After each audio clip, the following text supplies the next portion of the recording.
Hey guys, welcome back to our channel academic maker. I hope आप सभी लोग अच्छे होंगे। मैं डॉक्टर नाजिश हसन। अपने कई पिछले कुछ पीपल एंड एनवायरनमेंट के टॉपिक्स पे हम लोगों ने बात किया था सस्टेनेबल डेवलपमेंट गोल एसडीजी जो 17 है। एसडीजी जिसका टारगेट है 15 टू 30 अचीव करने का।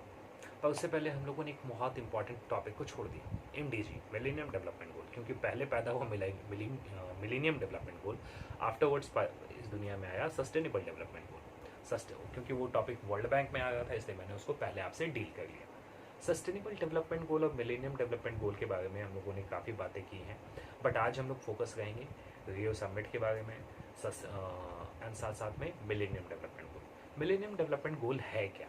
तो मिलेनियम डेवलपमेंट गोल वो है जो सितंबर 2000 में, इसके लिए सबसे पहले मैं आपको बता दूं, एक रियो समिट हुआ।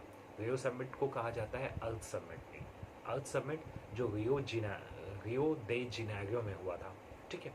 ये हुआ था 1992 में, 1992 में, मतलब लॉन्ग बैक 1992, जहाँ पे ये एक रियो समिट हुआ जिसको अर्थ समिट भी कहा गया।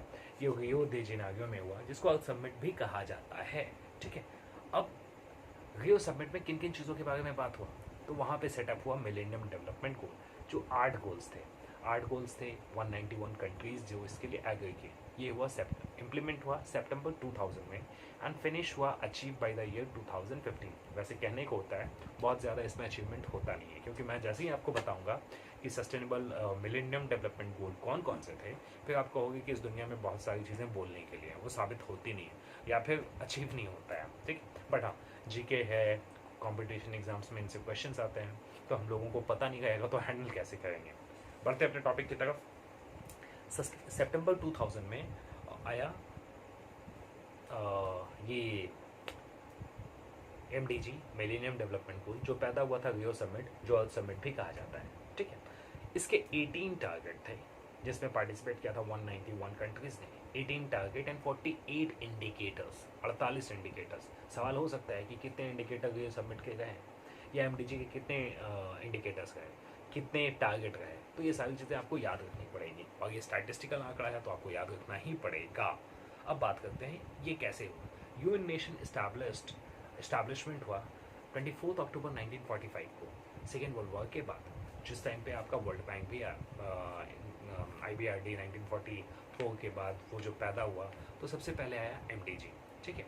Summit open by Kofi Annan, secretary of UN nation. उन्होंने शुरू किया था, कोफी अन्नान साहब ने, और वो सेक्रेटरी रहे थे यूएन नेशन के, ठीक है। तो एमडीजी है क्या, उसके बारे में बात करेंगे भी हम लोग। तो एमडीजी में टोटल 8 टारगेट रहे। 8 टारगेट कौन कौन से रहे उसके बारे में बात करते हैं। Adequate extreme poverty and hunger. उस ज़माने में बहुत ज़्यादा भूख मरी थी, क्योंकि आप समझ सकते हैं सेकेंड वर्ल्ड वॉर हुआ, दुनिया भूख में है। जैसे अभी कोरोना वायरस के टाइम पे दुनिया में कई ऐसे देश हैं जिन लोगों के पास खाने की चीज़ें नहीं है। कई और देशों में नहीं जाते हुए हम लोग बात करें तो भारत देश में ही हमारे कई ऐसे भाई हैं, बंधु हैं, जो अड़ोसी हैं, पड़ोसी हैं, जिनके पास खाने पीने की वस्तु नहीं है। और उस चीज़ को हम लोग देखते हुए कहीं ना कहीं बात करते हैं, तो पॉवर्टी एंड हंगर जो है एक बहुत बड़ा इशू रहा, और इसको एमडीजी में दुनिया ने टारगेट किया कि इसको हमें ख़त्म करना है। Second, achieve universal primary education. Focus ये हुआ कि पहले यूनिवर्सल प्राइमरी एजुकेशन दे, हायर एजुकेशन की बात नहीं हुई, सेकेंडरी एजुकेशन की बात नहीं हुई, लोगों को पहले साक्षर बनाया जाए। ये था मिलेनियम डेवलपमेंट गोल। काफ़ी हद तक इसमें अचीवमेंट हुआ, but extreme hunger and poverty वो अभी तक ख़त्म नहीं हुआ। आपके पास अभी भी वीडियोज़ आते हैं जो मैं भी देखता हूँ, आप भी देखते हैं, जहाँ पे अफ्रीकन कंट्रीज़ में लोग आटे से सॉरी मिट्टी से बना हुआ रोटी खा रहे हैं। तो आप समझ सकते हैं कि अभी भी पॉवर्टी और एक्सट्रीम हंगर कितना है। हमारे देश में भी कई जगहों पे ऐसा है। अभी मैंने कुछ वीडियोस देखा बिहार में, जहाँ पे लोग मेंढक मार करके खा रहे हैं ड्यूरिंग दिस कोरोना वायरस। तो आप समझ सकते हैं कि एक्सट्रीम हंगर तो है, ठीक है।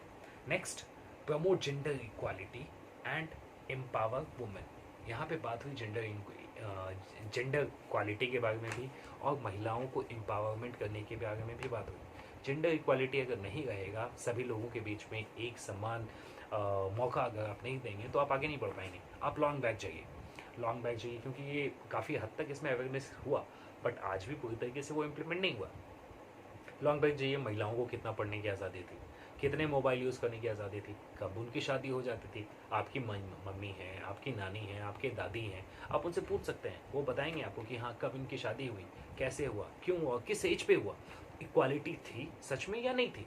तो ये सारे सवाल आपके सामने ऑलरेडी पड़े हुए हैं, इनका एग्जाम्पल्स आपके पास सामने पड़ा हुआ है। हाँ काफ़ी हद तक ये एक्सटेंड किया है, बट इस पर एक्सटेंशन या इक्वालिटी की बात हो तो पूरी तरीके से अभी भी नहीं हुआ है, क्योंकि अभी भी समाज पुरुष प्रधान है। Next, to reduce child mortality. Mortality का मतलब ये है कि बच्चे भूख में बहुत ज़्यादा मर गए थे। जो बच्चे थे उनका जन्म दर और मृत्यु दर बहुत ज़्यादा था। तो वो हो कैसे रहा था, जो माँ प्रेग्नेंट हुआ करती थी, अगर उनको सही डाइट नहीं मिले, अगर उनको सही मेडिसिन नहीं मिले, उनका सही केयर ना हो, तो कहीं ना कहीं बच्चों में मृत्यु दर ऊपर होगा। और चाइल्ड मोर्टालिटी को कम करना एक बहुत बड़ा टारगेट था। आपको याद होगा हिरोशिमा नागासाकी में जब बम गिरा तो कई सालों तक वहाँ पे बच्चे नहीं पैदा हुए, अपंग हुए। उसके बाद फिर धीरे धीरे सिस्टम में आने में उनको टाइम लगा। तो कहीं ना कहीं एक ये भी टारगेट था to increase child mortality rate. ठीक है।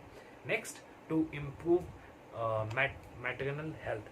अगर मैटरनल हेल्थ अगर नहीं बढ़ाया जाता, माँ का हेल्थ अगर नहीं बढ़ाया जाए, तो बच्चा स्वस्थ कभी भी पैदा नहीं हो सकता है। वो बात वहीं पे घुमा के आई कि हाँ उस ज़माने में लोग भूखे थे, प्यासे थे, वो मर रहे थे। तो कहीं ना कहीं माँ को, जो बच्चों को सही खाना या सही डाइट नहीं देने की वजह से जो उनमें मोर्टालिटी रेट है, या एक माँ का स्वास्थ्य जीवन, क्योंकि अगर माँ ही ठीक नहीं है तो बच्चा कहाँ से स्वस्थ हो सकता है। तो इसके बारे में बात हुई। फिर, to combat with HIV, AIDS, malaria and other disease. बीमारियाँ बहुत सारी थी। मलेरिया जैसे अब जो है इस तरीके की कई और बीमारियाँ के लिए एक अलग टीम बनेगी, एक अलग कमेटी बनेगी वर्ल्ड लेवल पे। और ये मैं श्योरिटी के साथ बोलता हूँ, उस ज़माने में मलेरिया, HIV और अदर डिजीज़ काफ़ी ज़्यादा थे। एड्स, HIV, मलेरिया एंड बहुत सारे ऐसे डिजीज़ थे जिससे दुनिया में कई लोग मर गए थे, लाखों लोग मर गए थे। अब उनको भी बचाना विश्व की एक जिम्मेदारी थी, क्योंकि अगर आपके पास एसेट ही नहीं रहेगा, as we all of us know कि ह्यूमन रिसोर्स, मानव ही नहीं बचेगा, तो कहाँ से लोग काम करेंगे, कहाँ से ग्रोथ अचीवमेंट होगा। कहीं ना कहीं हम पीछे ही होते चले जाएंगे। ठीक है। Next, to ensure environmental sustainability. वातावरण को मिलकर संभालना सभी की जिम्मेदारी को माना गया। बट कितना हुआ, आपके पास एग्जाम्पल है। ड्यूरिंग दिस कोविड-19 आपने देखा होगा कि वर्ल्ड से पॉल्यूशन का लेवल काफ़ी कम हो चुका है। वहीं जैसे ही ये लॉकडाउन खत्म होगा, कोविड-19 का कुछ वैक्सीन आ जाएगा, पॉल्यूशन का लेवल वापस वही आ जाएगा, क्योंकि प्रोडक्शन चालू हो जाएगा। मैंने अपने लास्ट वीडियो में भी आपसे बात किया है कि इकोनॉमिक ग्रोथ जब होगा तो इन्वायरमेंट डिक्लाइन करेगा, और जब इन्वायरमेंट डिक्लाइन करेगा तो इकोनॉमिक ग्रोथ डिक्लाइन जाएगा। ठीक है। Last but not least, to develop goal of partnership for development. एक गोल बनाया जाए कि सभी मिलजुल कर एक दूसरे का विकास करेंगे। कहने की बातें हैं, क्योंकि अगर वही बात होती तो विकसित, विकासशील और अविकसित देश कैसे होते, developing and under develop nation कैसे होते, या फिर पूरी दुनिया में ये हंगर, ये सारी सिचुएशंस क्यों होती है। अगर पीस, पॉवर्टी और इन सारी चीज़ों पे ही फोकस होता तो लड़ाई क्यों होती, ये सारी चीज़ें क्यों होती। This is all about international politics. फिर से बात करते हैं MDG के 8 पॉइंट्स के बारे में। उसके बाद मैं आपको बताऊंगा 2-3 और छोटे पॉइंट। ठीक है। MDG eradicate extreme poverty and hungers. भूख, जो बहुत ज़्यादा भूख से लोग मर गए थे, उसको कम करना कहीं ना कहीं MDG का एक टारगेट रहा। दूसरा, अचीव यूनिवर्सल प्राइमरी एजुकेशन, सभी को प्राइमरी एजुकेशन तक शिक्षा दिलवाना। To promote gender equality and empower women, gender equality को आगे बढ़ाना और महिलाओं को सशक्त बनाना। आज हैं और आने वाले वक्त में और होंगे। और next, to reduce child mortality, बच्चों में मृत्यु दर को कम करना, क्योंकि बच्चों की मृत्यु ज़्यादा हो गई थी। टू इम्प्रूव मैटरनल हेल्थ, माँ का जो बच्चों प्रेग्नेंट हैं उनके स्वास्थ्य का पूरा ख्याल रखना।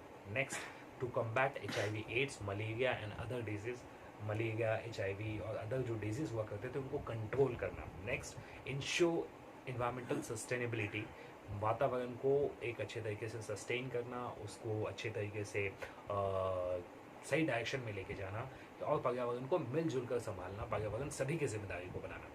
Last but not least, to develop global partnership for the development nation, मिलजुल कर सभी एक दूसरे कंट्रीज़ का विकास करना। लास्ट मैं 2 टॉपिक पे आपको बात करूँगा, एक टॉपिक पे बात करूँगा, उसके बाद अपने टॉपिक को आज के वीडियोस को यहीं पे वाइंड अप करूँगा। आई होप कंटेंट और वीडियोस में आपको काफ़ी अच्छे लगे होंगे।